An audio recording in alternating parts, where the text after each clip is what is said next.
सागरा की जिंदगी एक दिन में नहीं बदली। शौहर दुनिया से चला गया था और घर की सारी जिम्मेदारियां इसके कंधों पर आ गई थी। शुरू के दिन बहुत भारी थे। लोग हमदर्दी तो करते मगर साथ देने वाला कोई ना था। कभी बिजली का बिल वक्त पर अदा ना होता, कभी बच्चों की फीस रह जाती। रात को जब सब सो जाते, साबरा खामोशी से अल्लाह के सामने बैठकर रो रो कर दुआएं करती और सिर्फ एक ही दुआ मांगती, या अल्लाह मेरे बच्चों को कभी किसी का मोहताज न करना। और दिन गुजरते गए मगर आजमाइश कम न हुई। कभी बच्चा बीमार हो जाता, कभी खाली राशन का डब्बा और कभी लोगों की तलक बातें, मगर साबरा ने हिम्मत न हारी। इसने सिलाई शुरू की, फिर घर में काम किया और आहिस्ता आहिस्ता अपने बच्चों की जिंदगी संभालने लगी। वह खुद फाका काट लेती मगर बच्चों को भूखा न सोने देती, और खुद पुराने कपड़े पहन लेती मगर ईद पर बच्चों के लिए कपड़े जरूर लाती।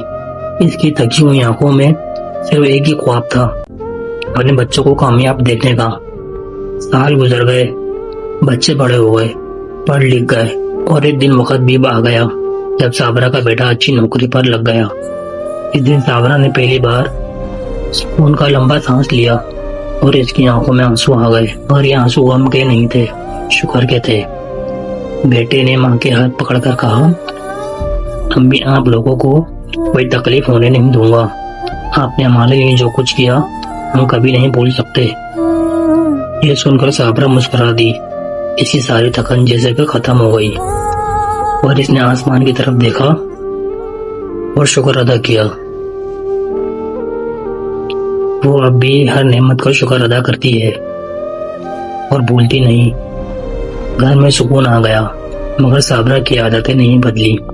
वो आज भी फजर की नमाज के बाद देर तक दुआ मांगती है, अपनी मिसाल देती है। कोई मसला लेकर आता तो साबरा मुस्कुरा कर कहती, सब्र करो, अल्लाह देर करता है मगर अंधेर नहीं।